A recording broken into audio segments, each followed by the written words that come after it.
Welcome to podcast number 18 of the ISPC Tailboard Talks podcast. I'm your host, Mark. Along with me is my co-host, Jerry. How you doing today, bud? What's going on, man? Doing great. Getting ready for cold weather. Yeah. You guys in the south and your cold weather.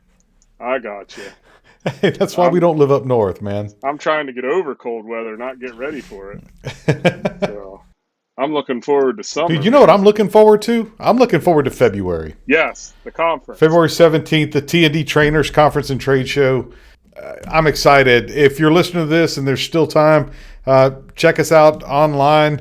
Go to tdpowerskills.com. See if there's spots available. I know they were selling out fast earlier. So, you know, looking for a really good turnout this year. Oh, yeah, it's going to be sold out. We do still have a bunch of virtual spots available. So, sorry, shameless plug before we even get started. Yeah, no worries. For those of you that listen to us on a regular basis, we're going to change things up a little bit here today. We're doing a podcast to commemorate our 20th anniversary. So ISPC has been in business for 20 years, hopefully another 20 to come. That'll get me well into retirement. The title of today's podcast is ISPC, the past 20 years. So we have two very special guests with us today that are going to help us kind of see where this all started and you know, how things have gone over the last 20 years. And then we'll touch a little bit on where we see things going, you know, as we continue our journey into the future. So, yeah. And has it met the vision that was initially anticipated for the entity that is ISPC? Yeah. Well, we got the perfect person to ask that today. You think? I guess be there so. in a second. So today's podcast is actually brought to you by ISPC, your partner in safety. And so just to give everybody a little background, if you don't know who ISPC is, the Institute for Safety and Powerline Construction was formed in 2004 as a nonprofit 501c3 Louisiana association to focus on safety, health, and training for the powerline industry, both in the United States and abroad. And the mission of ISPC is very simple. We are here to advocate for safety and health in the powerline construction and maintenance industries. And some ways we do that is through our research and development, safety, training and health standards, educating, assessing skills, you know, best practices, auditing programs, advising companies, management, personnel, and then some other things we can do. We can also provide safety initiatives and consulting specific to the electric utility industry. We do things like accident investigation, safety and training program evaluation. We do craft training, live line, bare hand, hot stick training, things of that nature. We have an evaluation placement testing program in all our line worker and substation metering transmission programs and such that you can use to help you, you know, identify where your folks should slot into training programs as well. Phenomenal tool. As well as understand where you have gaps in your training process, right? Where we need to get folks some more continuing education training and so on. So a little bit about who ISPC is and what we do, and we're about to find out a lot more of that because we probably have, we do have the two longest tenured ISPC employees on the podcast today. Without further ado, we have two very special guests joining us today. Mr. Ron Schenk, who is the president of ISPC and the founder of ISPC. Welcome, Ron. It's a pleasure to have you. Yeah, thanks, Mark. Good to be here. And then the other guest we have is Mr. Mack Turner, who is currently ISPC's executive director. And Mack has been with ISPC through a good portion of this journey as well. So welcome, Mack. Glad to have you with us. Glad to be here. Hey, before we get started, just to throw a little bit of trivia out there, we're celebrating 20 years for ISPC. Only about, well, let's see, 20% of new businesses fail within the first 2 years. and only about 25% of new businesses survive for 15 years or more. So we are in the elite of the elite for 20 years. That's a good statistic to be, or I guess the right side of the curve, right? We're on the right side of the curve. Exactly. That means you're doing something right, obviously. There's some good reasons for that, and we'll talk about them. Yeah, perfect. So I guess to start this off, we have to go all the way back to 2004. And so, Ron, just give everybody a little bit of insight into what inspired you to start down this pathway, right? Why go down this road? Well, guys, it really started long before 2004. So we need to go back to about 1990. At that time, I was a consultant to the construction industry, and more broadly speaking, all contractors. But one of my clients was a Powerline contractor. And in 1990, Universal Electric Construction, based in Texas, made me an offer to come on board as director of training for their company and to help them create an apprenticeship program. And I was ready for a change and took their offer. Moved to Lufkin, Texas at that time, and spent the next 4 years with Universal Electric helping to put together an alignment apprenticeship program from scratch. Now, to throw out another name from the past, I've got to bring up Morris Mock at this point. Morris Mock was journeyman lineman, master's degree in engineering, knew a lot about the industry, and he was representing NUS Training Corporation, who I believe at that time had one of the few lineman training program curriculum, including materials to help support a training program. So Morris and I got together, and with his technical knowledge and the material from NUS, he helped me put together a 4-year, 8,000-hour apprenticeship program for Universal Electric. That got implemented, and 4 years later, in 1994, Universal Electric was acquired by Red Simpson Incorporated, based in Alexandria, Louisiana. And fortunately or unfortunately, they got me in the deal. So I left Texas, went to Louisiana, and basically John Simpson said, I want you to do for us exactly what you did for Universal Electric. So we set out to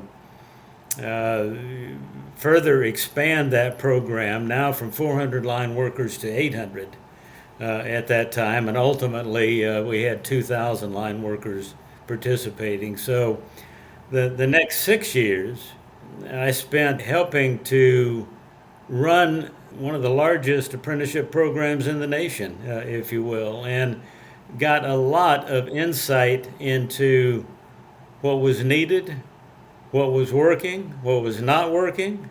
And you can't, in our industry, get involved in training line workers unless you're involved in safety as well.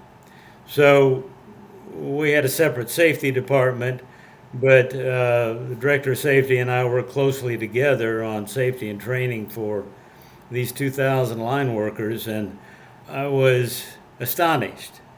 I was disappointed.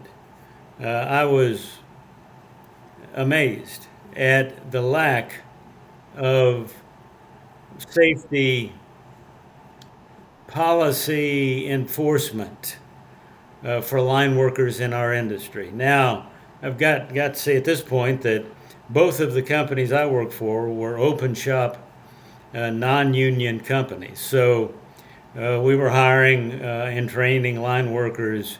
In some cases, they were IBEW trained line workers that would come to us, but the vast majority of our line workers were not IBEW certified. And so, again, you've got to imagine what I'm seeing here. I'm seeing fatalities. I'm seeing injuries that are horrific. I'm seeing major injuries, minor injuries, and I'm seeing too many injuries and fatalities. And so all of this is kind of preying on me as to what do we need to be doing differently in our industry to eliminate fatalities and minimize injuries.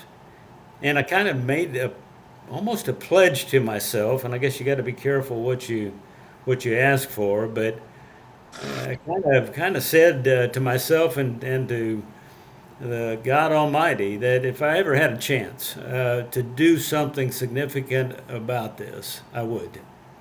Well, that chance came in 2004 as Red Simpson was sold to Pike Electric.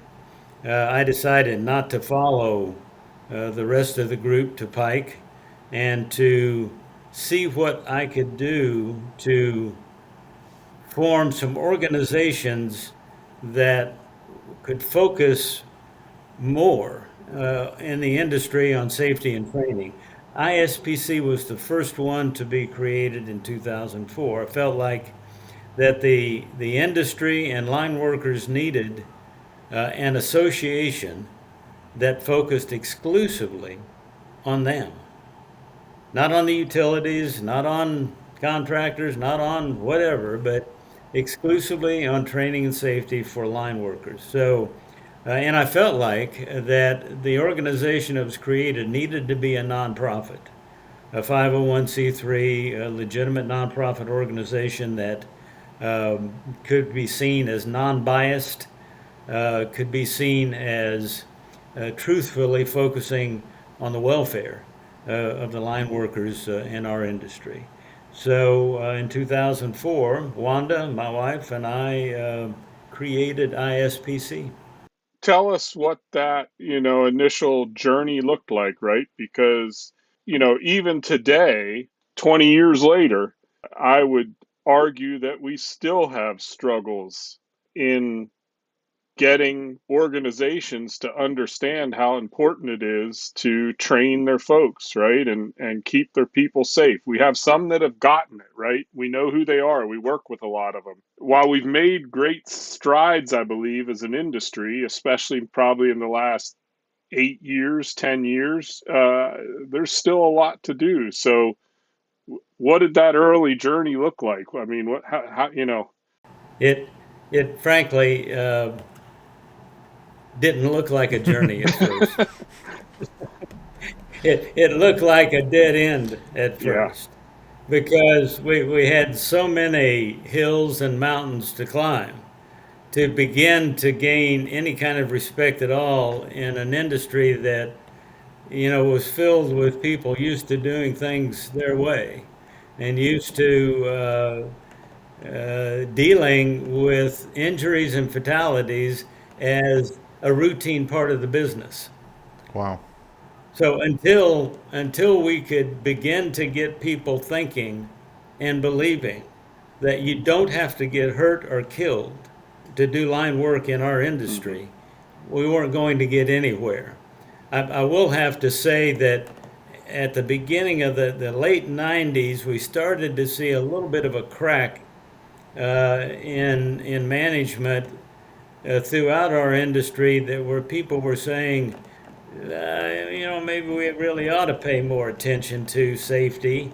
And training is a big part of that too. So maybe we really ought to be doing Hmm. more. So the crack was starting to widen a bit by 2004, but it was obvious that we had a long way to go, and ISPC couldn't do it alone. So we began looking for others to join us. So as you mentioned in the beginning, ISPC is a nonprofit industry Hmm. association, which means that we have members. Yep. So a big part of what Wanda and I started doing immediately is going out convincing people to join Hmm. us. And as I said, by that time people were starting to think we really ought to be doing more. So maybe by 2004, 2005, they're a little bit more receptive now to something, Yeah. something different Yeah. than what we've been doing because what we've been doing is not working like it needs to Yeah. be.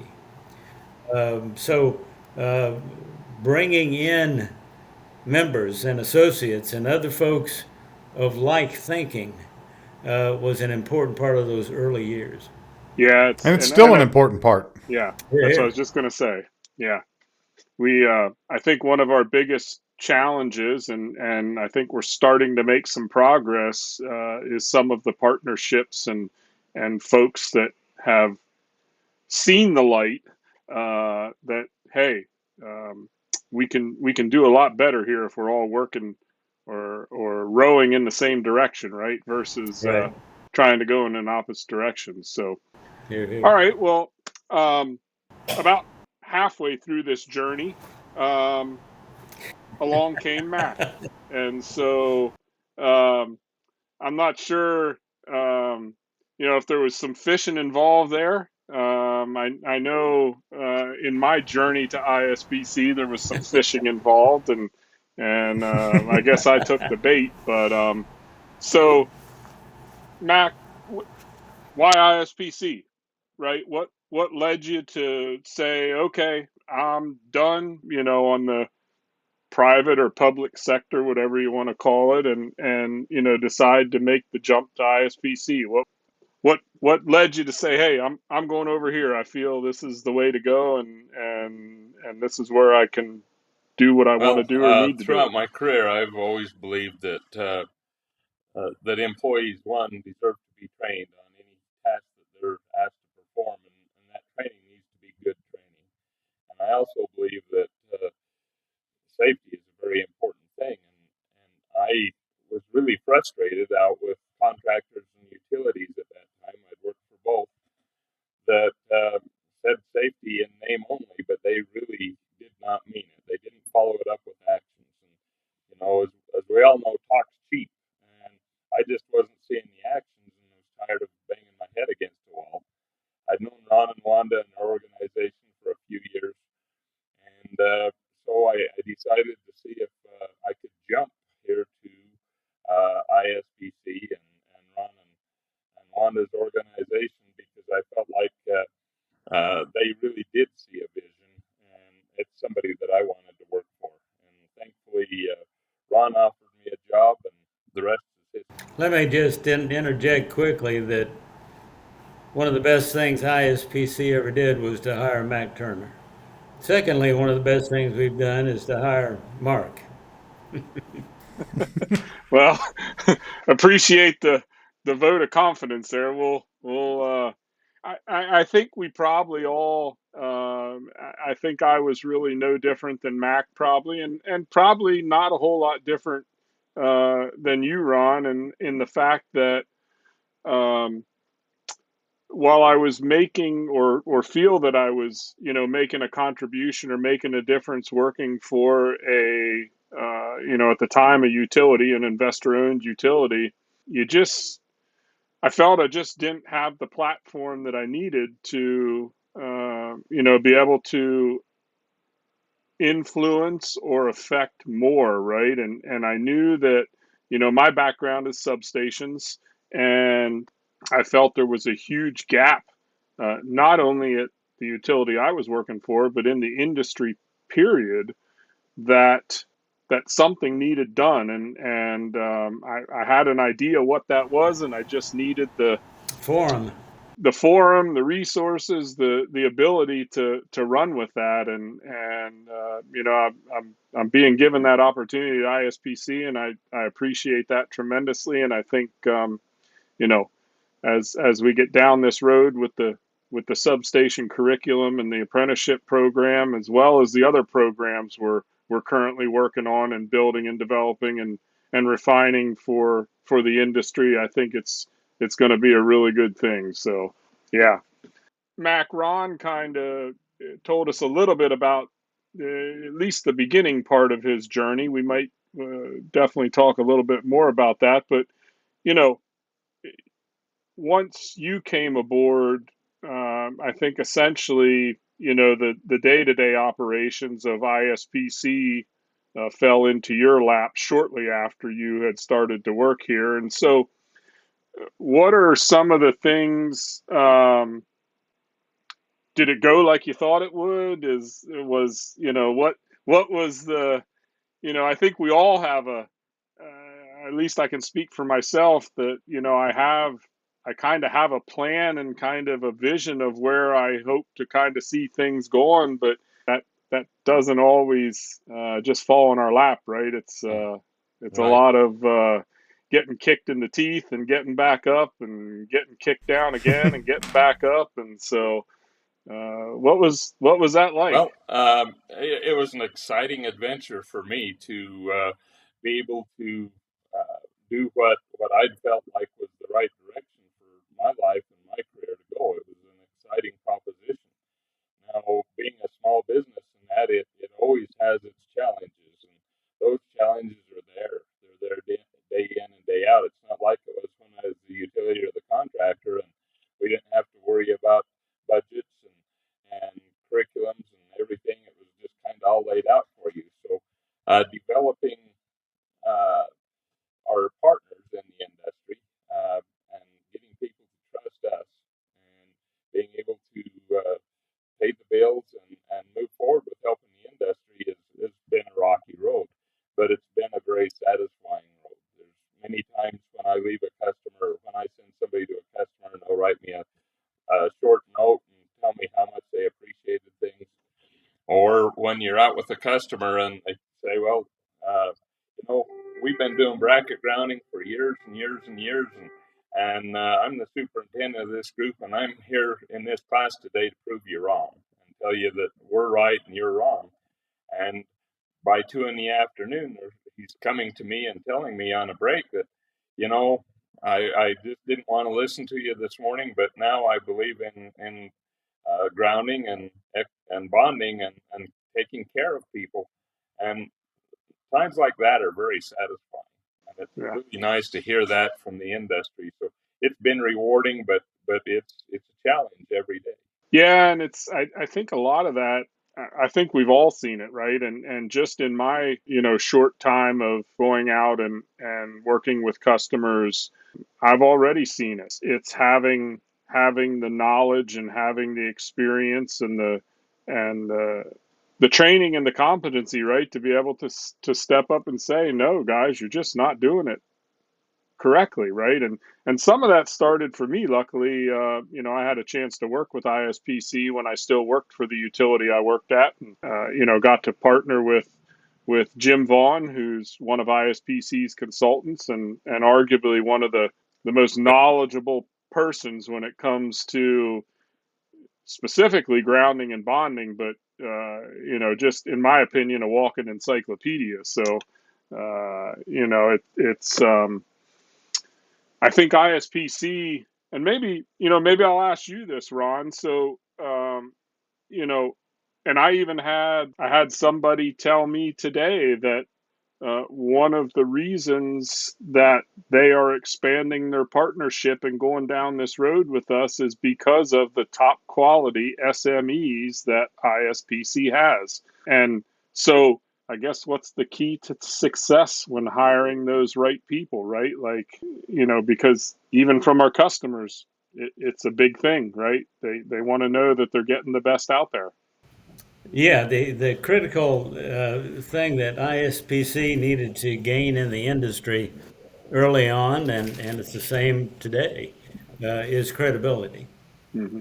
Uh, we're not going to influence anybody if they don't believe us, if they don't recognize really two things: the competence that our SMEs bring to the table, and the attitude and the belief system and the commitment that's true and not some kind of frivolous false Mm-hmm. thing. I Yeah. mean, there's a lot of people, and you've all seen it. There's a lot of people that talk safety, Mm-hmm. and they talk wanting to do things best practice and wanting to do this and that, but the commitment's not really there.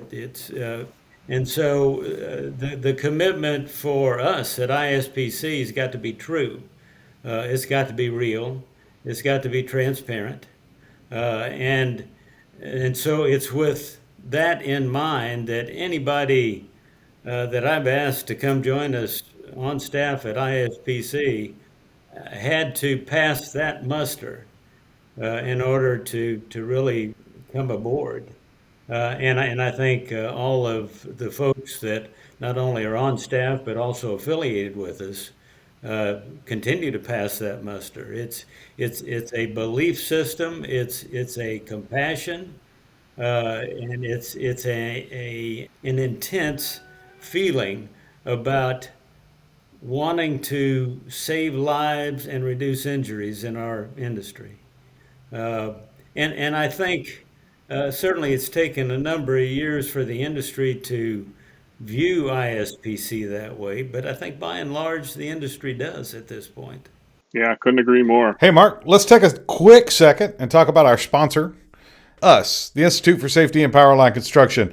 Um, it's rare that we get to sponsor ourselves, but I have to tell you, this is why we do it, because our goal is to help you protect one of your most valuable resources, your frontline worker. And how do we do that? We equip you with industry-leading safety and training solutions. Our bullpen is deep. We can help you with any of your training solutions. Programs specifically designed and based on current standards and industry best practices to help you keep your people safe. If you want to know more, all you have to do is find us online, ispconline.com. Check us out. It is a member-driven organization, from advising members to associate members. Even technical schools can be members on this to facilitate their line worker program. Find out all about it online, ispconline.com. Become a member and see what we can do to help you.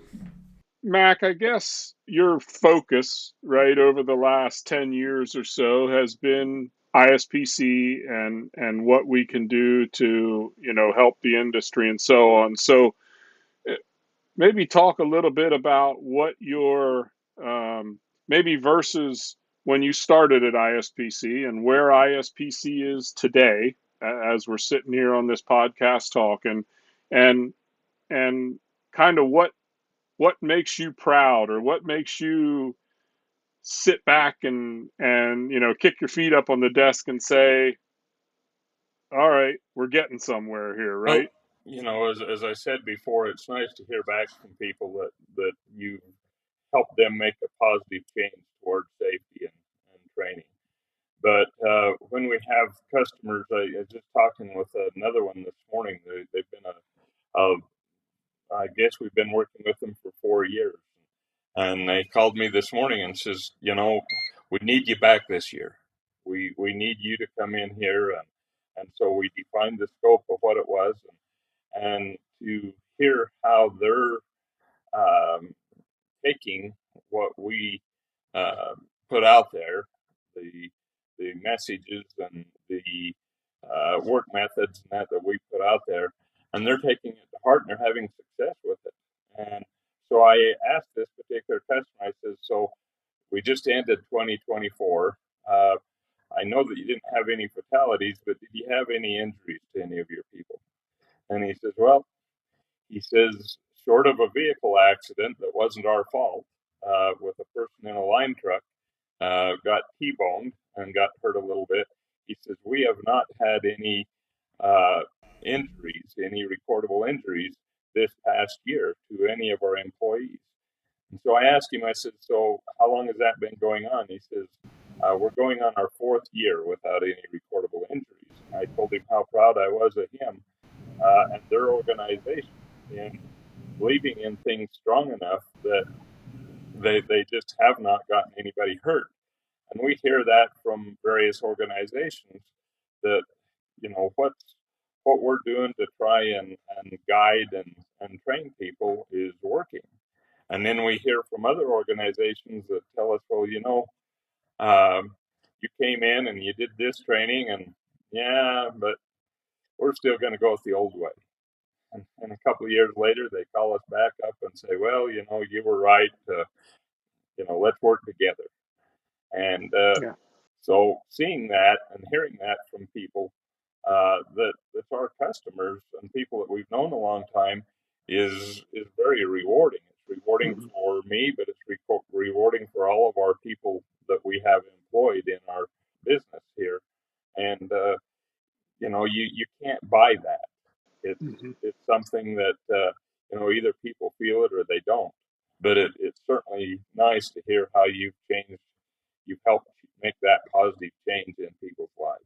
Ron, maybe I'll throw the same question to you because you obviously you were heavily involved in the beginning with ISPC, and obviously you're still very involved with the companies here and what goes on. But what makes you at the end of the day be able to sit back and say, all right, you know, from where I was in 2004 or even the late 90s to where we are today in this journey, what's that look like for you? Well, I'm certainly proud of all that we've been involved in, all that we've accomplished, and the what I see as a favorable position in the utility industry for ISPC. We've come a long way.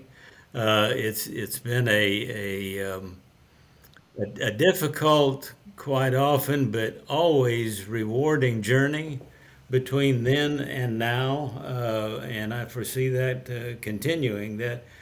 And I think you guys would agree with me that it's the relationships that you achieve, build, maintain, continue throughout the process that makes it so rewarding, I guess. Yeah. That it's Absolutely. people that you're able to influence, maybe change a mindset, maybe change an attitude toward safety and with their own people and training and what it takes to really have a safe organization. Hmm. And we know that we're making a difference out there. Our goal is to ramp that up. We want to not only continue that with the existing clients we have, but we want to influence more clients. And the good news is that for 2025, I think Mac, you, Mark, others have built relationships, set the foundation, if you will, of relationships with large associations, large utilities in our industry that themselves have a lot of influence on what the industry does and the direction it goes. So ISPC is doing a lot of what I had envisioned and hoped 20 years ago, and I guess quite frankly, even more. Mac is yet to talk about the CUSP, Certified Utility Safety Professional certification and the process that we all went through to develop that, which I think is a significant, I won't say event, a significant thing for the utility industry. We have, I think the industry has had a few other things in the past where they have hoped to raise the knowledge and professional level of safety and training people in our industry. But it's clear to me that the CUSP program has truly achieved that. Oh, absolutely. Yeah. Tell us a little bit about that, Mac. So, I think, Well, CUSP was envisioned by just some of us sitting around actually a kitchen table in a home, and we wanted to have a certification that would test people's knowledge and experience, and give them a more or less a plaque for their wall or a stamp on their card or whatever that says that, hey, I've gone through a rigorous process here of learning and actions, and I made it here. And So a bunch of us kind of sat around a kitchen table and envisioned how to make that happen and work together in cooperation with the Incident Prevention Organization, Utility Business Media. Uh, that's a not-for-profit as well, and we worked together to bring that CUSP program. And I believe it's about 11 years old, if I remember right, with over 8,000 members in it. There might be more. I haven't looked lately, but it is a growing organization that people can get into and prove that they actually know what they're talking about. So, very Yeah. proud of ISPCs and Ron and Mai and Jim Vaughn.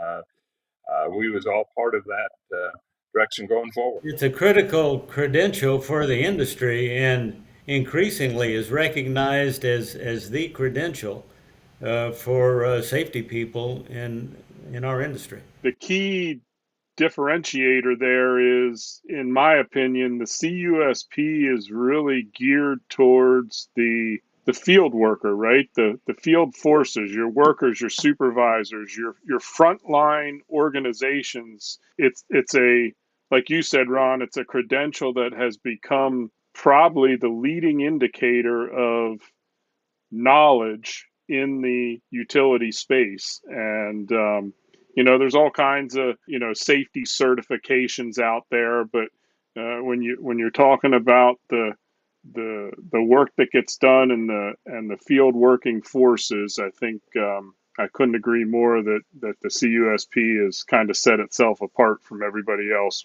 with that aspect. And thanks to you guys for having that vision to say, hey, let's do something different here, right? It's something that I think we've talked about it a couple times already on the podcast here. That um, you know, it's the individuals that see something and then have enough fortitude to go say, all right, something's got to change and let's make that happen, right? Because if we all just keep marching to the same beat, you know, 20 years from now, Yeah. maybe it won't be you and I, it won't be No. me, Jerry, maybe it'll be you, but 20 years from now, we'll be having the same conversations, right? So, Yeah, that beat used to not work, but I think that beat is working more and more favorably today. yeah. And to have the CUSP standardization for safety excellence be something that people in our industry aspire to and work to achieve. Hmm. Uh, Very important. So at that point, we're beginning to change knowledge and attitude and then ultimately behavior associated with what people do and how they do it relative to safety and training in our industry. It's been a wonderful thing and so proud to be a part of that. And I know Mac and Jim are as well. Yeah. Yeah. And Ron, I think you've had great insight and foresight because, we've talked about on the podcast several times about how the new workers are expecting to be trained and expecting to be the continuing education. They're expecting these things.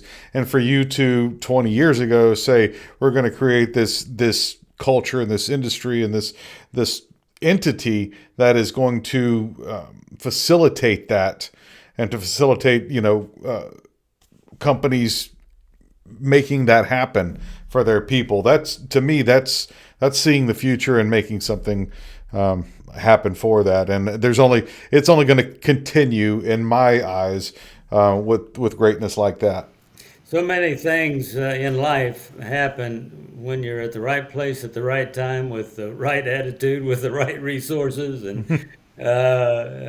things start happening on their own. And again, to be create an organization that helped facilitate that down through the past 20 years and be a part of that is a tremendous honor. I know we're talking about the past 20 years and how we got to where we are right now, but I think I'd be remiss if I didn't, offer up this last question that I have for both of you. And so, I'll start with Mack, and then I'll kind of let Ron, you know, go down that path as well. But all right, we're here, right? We're at today. I think a lot of great things have happened, but ultimately, what's next, right? Where do we see not only ISPC, but I think, in my mind, again, and people have heard me say it on this podcast numerous times, and I know you guys have heard me say it in meetings and other things. This journey doesn't happen by ourselves, right? The We need the customer needs us, and only if we're working together in partnership is this thing going to go where we want it to go. And so, Mac, what's I know you might want to be here for the next 20 years, but all right, maybe not. But you know, where's this all go now, right? You don't What's realize what's how next? old I am. So, well, we've got to get everybody involved in going the same direction. Pretty much the industry has established the direction we need to go in to keep people safe, keep them alive, keep them from getting hurt.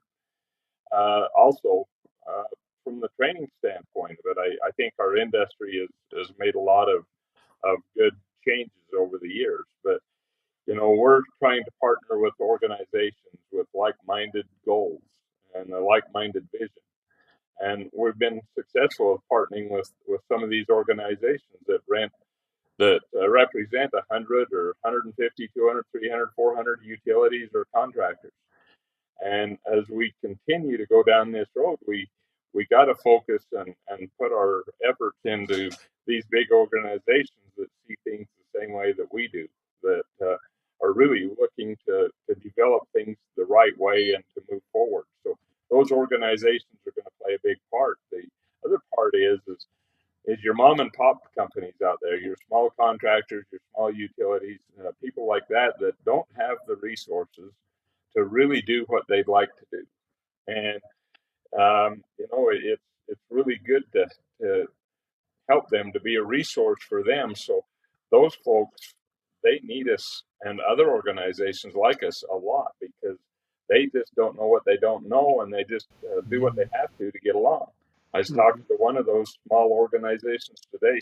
This lady, she's the HR person, and she's got 7 field people in the whole utility. 7.